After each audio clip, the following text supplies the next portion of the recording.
അല്ലാഹുവിന്റെ മുത്തനബി പഠിപ്പിച്ച ഹദീസാണ്. അദ്ദുനിയ മൽഊന, ഈ ഐഹിക ലോകത്തിന്റെ ചരക്കുകളൊക്കെയും ലാനത്താക്കപ്പെട്ടതാണ്, ശപിക്കപ്പെട്ടതെന്ന് പറഞ്ഞാൽ അതിന്റെ മുകളിലൂടെ വെള്ളിടി പൊട്ടും എന്നല്ല ഈ പറയുന്നതിന്റെ അർത്ഥം.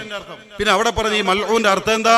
വമൽഊനും മാ ഫീഹാ, ഇതിലുള്ളതും ശപിക്കപ്പെട്ടതാണ്. ശപിക്കപ്പെട്ടത് എന്ന് പറഞ്ഞതിന്റെ അർത്ഥം അള്ളാഹുവിന്റെ ഓർമ്മിപ്പിക്കലുകളിൽ നിന്ന് ഈ ദുനിയാവിന്റെ ചരക്കുകളൊക്കെയും നമ്മളെ മാറ്റിക്കൊണ്ടേയിരിക്കുന്നു. ഇല്ലാ ദിക്റല്ലാഹ്, അള്ളാഹുവിനെ ഓർമ്മിപ്പിക്കുന്ന സംഗതികൾ ഒഴികെ. പള്ളി അള്ളാഹിനെ ഓർമ്മിപ്പിക്കുന്ന സംഗതിയാണ്, അതതിൽ പെടൂല. നമ്മളെ വീട്ടിൽ ഖുർആൻ ഓതുന്ന വീട്, അതാണ്ടാ വീട്ടിലൊക്കെ ഖുർആൻ ഓതാൻ പറഞ്ഞത്. നമ്മൾ കയറി ചെല്ലുമ്പോൾ ഖുർആൻ ഓതുന്ന വീടാ. അപ്പോൾ ആ വീട്ടിൽ ആ ഖുർആനിലൂടെ അള്ളാഹുവിനെ നമ്മൾ ചിന്തിപ്പിക്കുന്നു.